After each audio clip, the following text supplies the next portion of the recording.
The Atto 3. We saw it, I think it was around 2.5 years ago at one of the Northern Group meets. And to think that they've changed it already, well, it speaks volumes for BYD. And to say that they've listened to feedback, well, that's an understatement. I'm Ben Quirk, welcome to Planet Auto. The thing is, as a manufacturer, they really listen to feedback.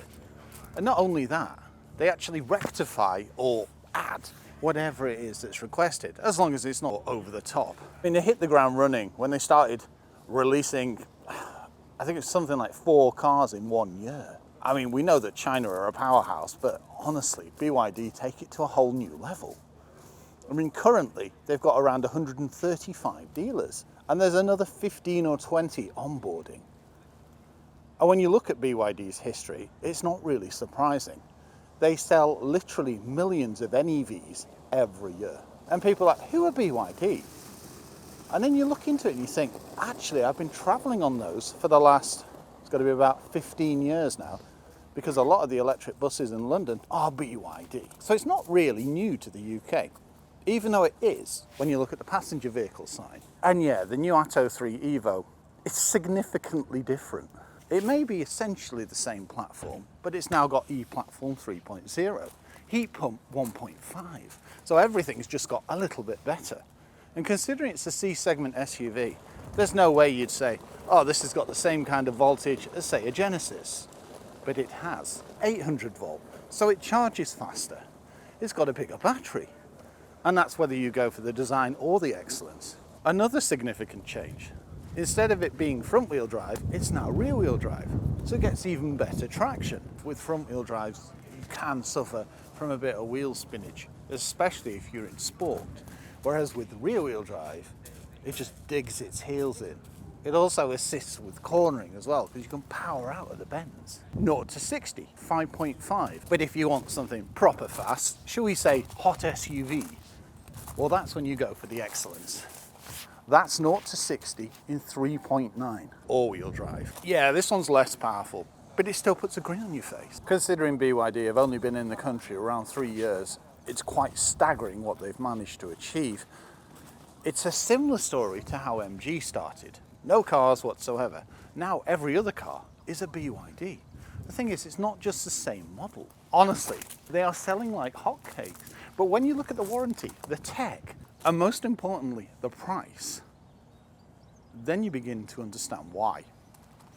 Now, we've seen a lot of Chinese vehicles enter the market in the last, it's got to be about 7 to 10 years, but they're just gathering speed. But none are making waves quite like BYD. In this first quarter, they've dwarfed last year's numbers. Now, the thing that really appeals to me about electric cars is how cheaply you can charge them. Now, yes, it's not always the case, but say I charge this on our Type 2 charger at home, and I would be getting 300 plus miles for about a £5. Now, yes, it all goes to pot when you start using motorways all the time. There needs to be something done about on-road charging, whether they remove that like Quentin Wilson was trying to go after. That would be a good start. Also, the world's a pretty unstable place at the moment, meaning even our fuel is starting to become, well, a bit of a shortage. So if there's any time to buy an EV, it's got to be now. Already in Australia, because they're using the Strait more so, and that's where all their oil comes from, every BYD pretty much in Australia has sold out, including the ones on the cargo ship. It's a changing world. And even with this, you can make money from it. So you've got vehicle to load, so you can run coffee machines, etc., etc., etc. But this has vehicle to grid. So you can actually offload your electric back onto the grid and sell it. Now, a lot of people used to say, what a waste of space when it comes to under the bonnet. Why isn't there a fruit? Well, they've rectified it. You still get things like LED lights, a comprehensive safety system, high beam assist. Thing is, now you've got front cross traffic alert and a couple of other things. A new style of alloys too. And I think they're more in keeping with it. The styling's changed. So if you look at the bumper, this is more angular. It looks more venty. I mean, all that helps with efficiency. Saying that, it is an efficient car. Another big stride is the fact that they've increased thermal management. So you end up with 20% more mileage range, if you will, in the winter months. Atto 3 was the perfect starter. Honestly, when it came out, you looked at all the technologies, all the additions, the features, all for a price that was very affordable. On that note, this is over £700 cheaper than the outgoing model. With more, China seems to really excel in giving more for less.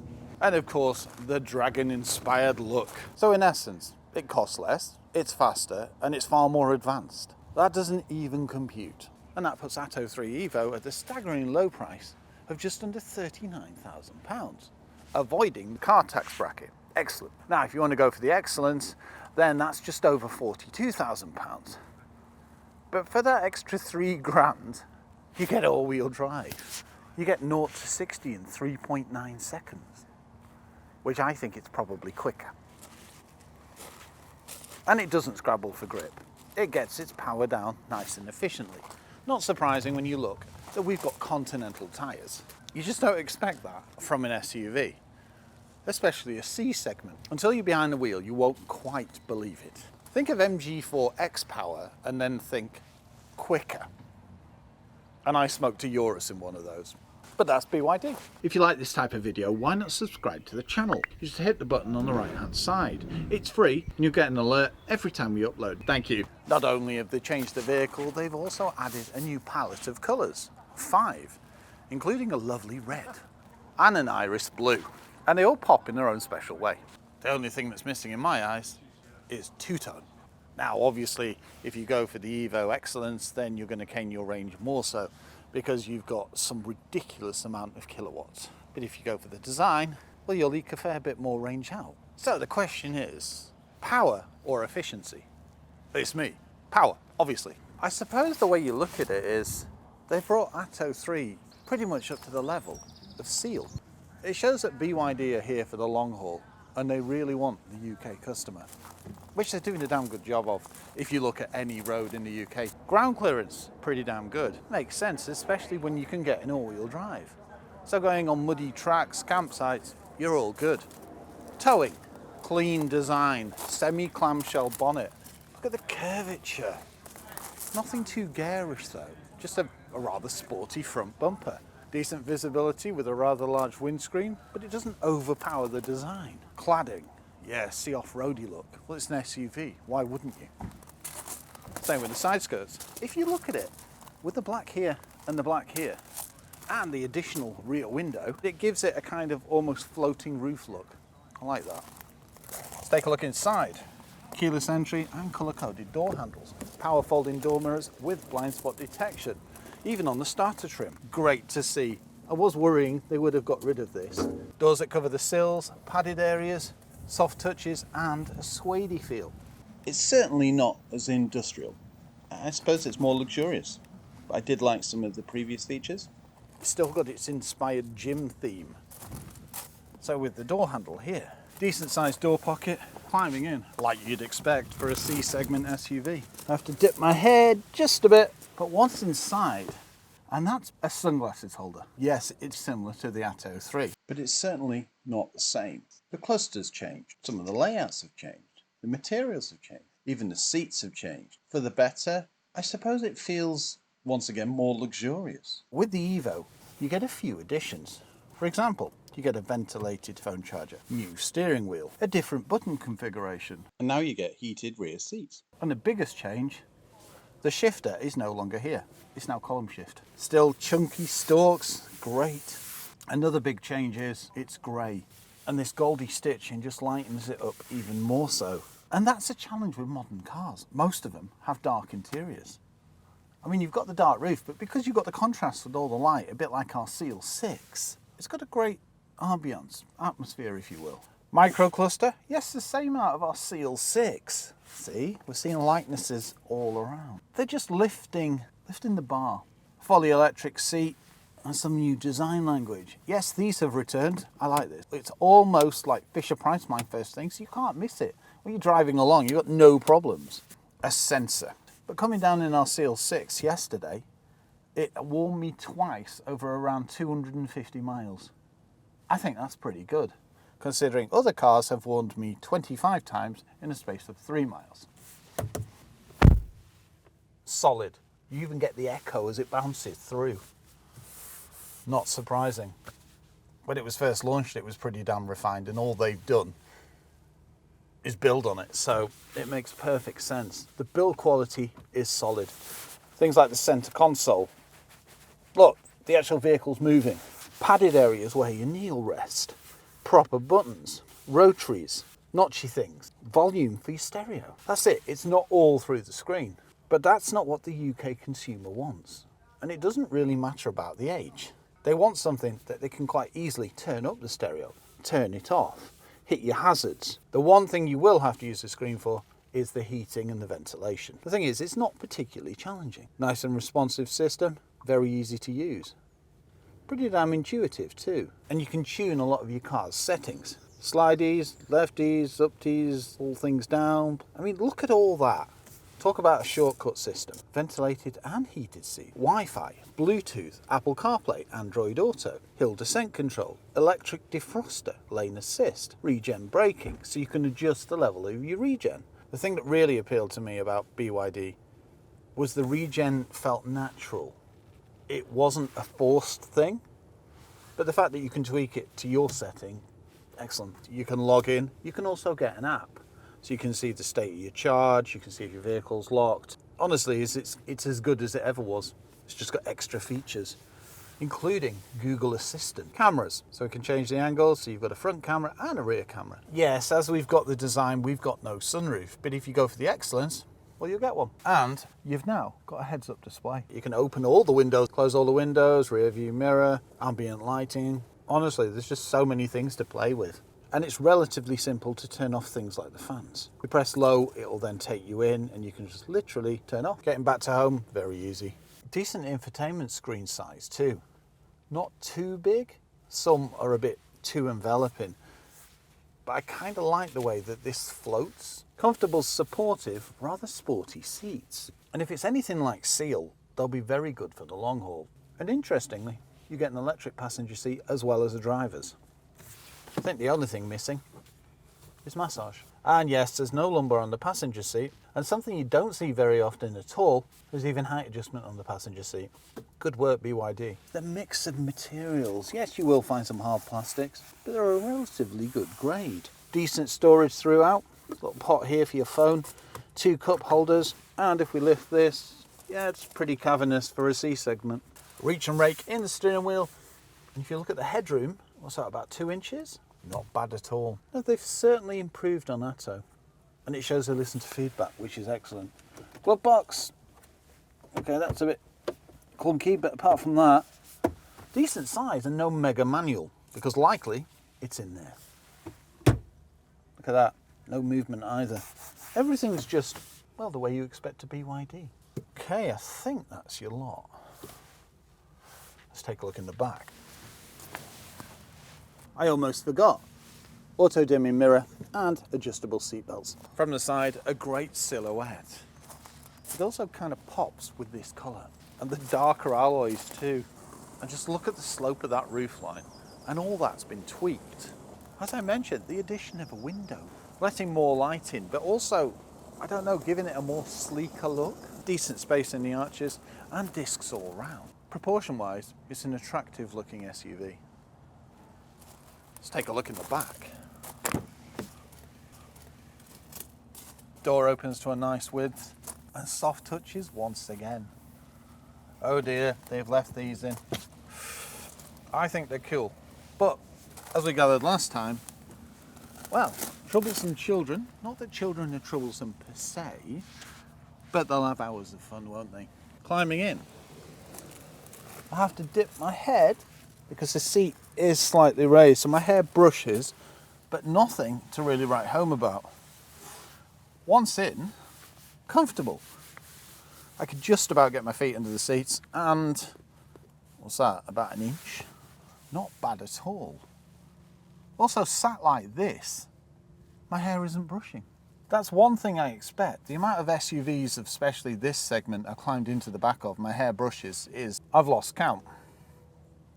Whereas this, no, perfectly doable. And I am sat relatively upright. Now there's something funky and interesting about the Attos, whether it was the first gen or now the new EVO. The whole interior is well appointed. It's nice and spacious, lots of legroom and a flat floor. Obviously it's a pure EV platform. Little centre lights. Throw a fair bit of light down too.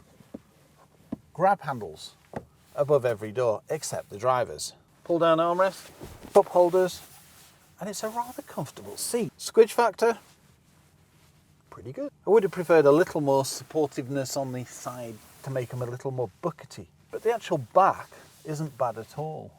Can we recline? Let's find out. Yes. Excellent. That makes all the difference. It also gives me an extra ½ inch to headroom. I think that's perfectly acceptable. There's not that many vehicles that I can climb into the back of and be this comfortable. The seats don't slide, but in all honesty, I don't think they need to. Because bear in mind, this is set up for me at 6'3". No, spacious, well engineered. But that does seem to be the norm with a lot of electric vehicles. Because they're completely rebuilt or brand new platform, they allow for mega space. The space management is quite staggering, because it's not the biggest SUV in the world either. Decent sized windows, and my eye line's about here. Yet again, impressive. Mind you, they have made the interior bigger, especially the boot. You get an extra 50 litres. Comfortable as the front for a long haul. Got map pockets on the back of the seats, 2 USB-Cs and vents. Finally, ISOFIX points under our BYD bag and airbags around the vehicle too. Let's take a look at charging. Climbing out, child's play. Now to the untrained eye, this looks like a BYD Atto 3 EVO design. No. This is far more powerful, all-wheel drive. And the only way that you can tell is it has a sunroof. So those traffic light races, well, they're going to be eventful, let's say that. Not even a badge. I like that. Now to another big change. The charging port has been relocated. It used to be on the front. Now it's on the side, arguably better.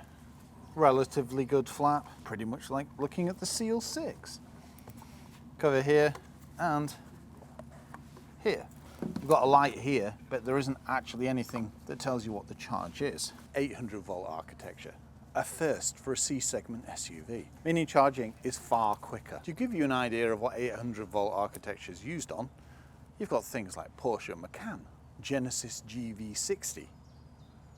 Yeah, those kind of SUVs. Once again, BYD are leading the market. Restyled rear. There's also a new design inspired by the Chinese knot.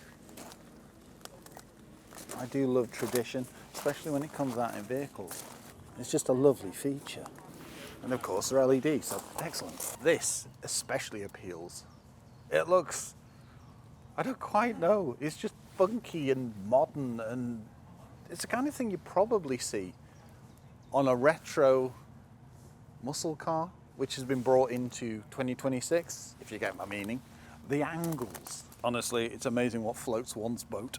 A very modern, clean, minimalist design.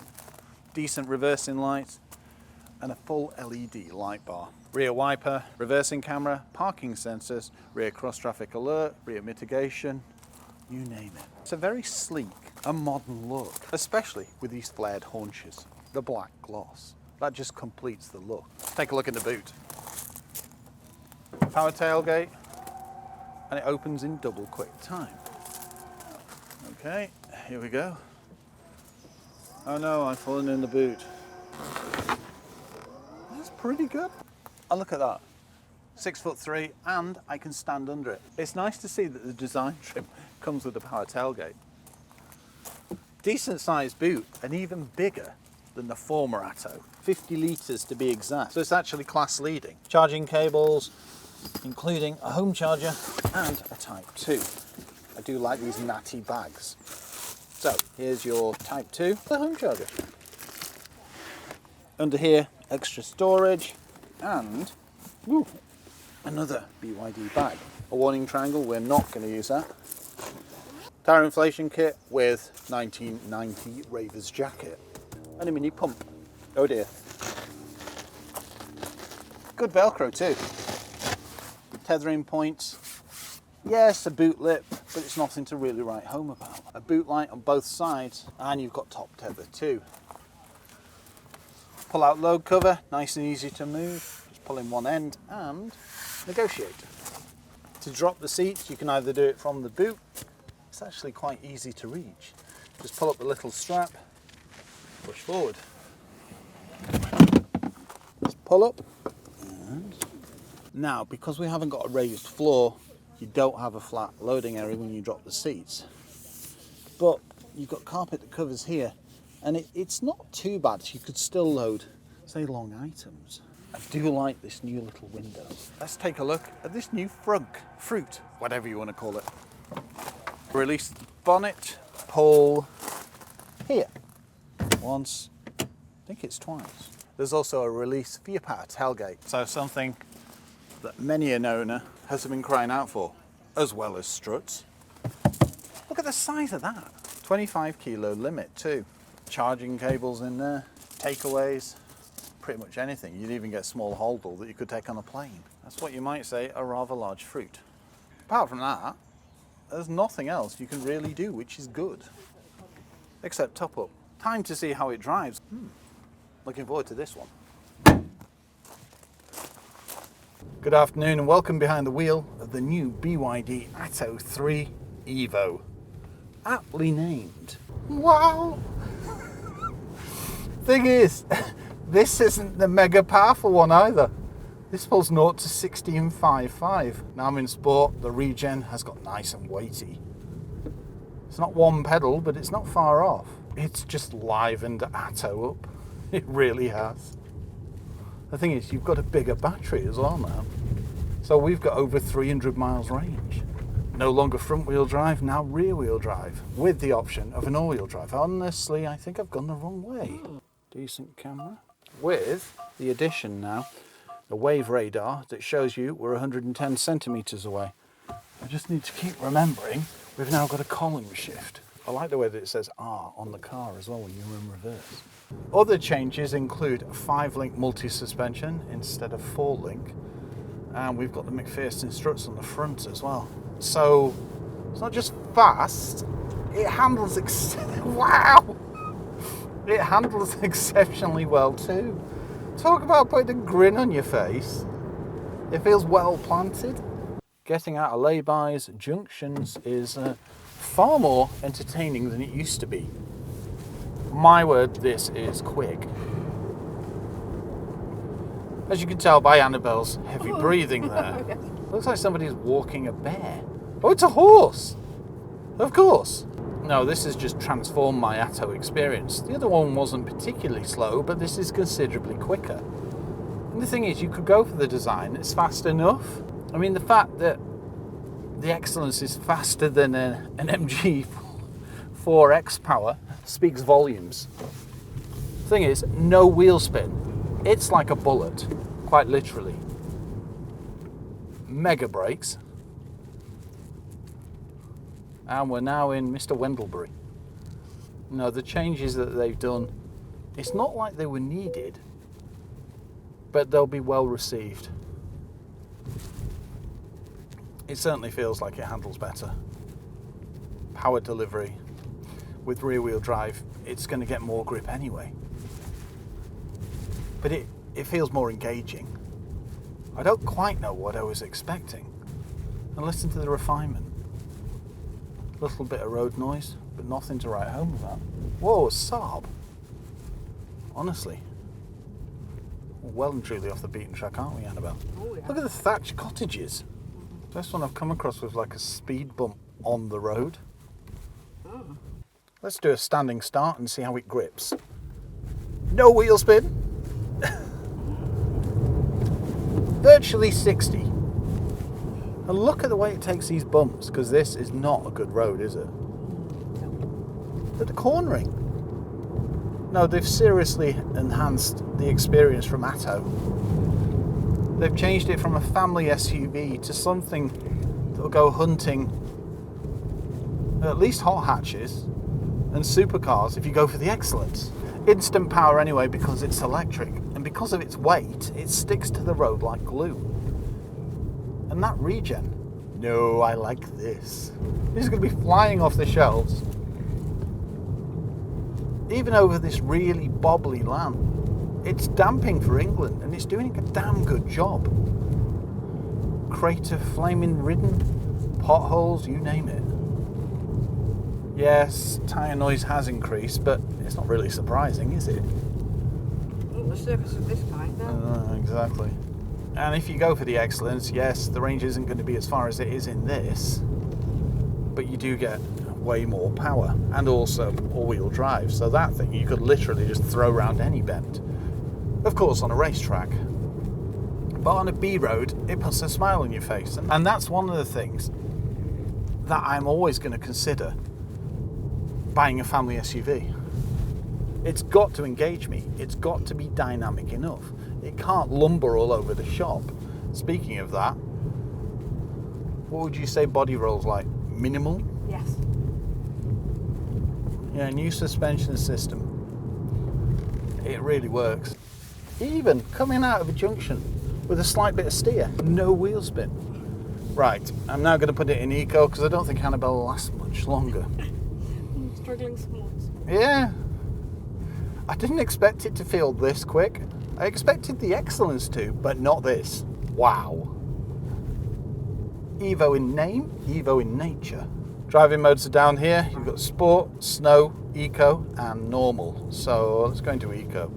Even in eco, it pulls away quickly because you can feel that, can't you? Yeah. Whereas initial Atto used to glide more.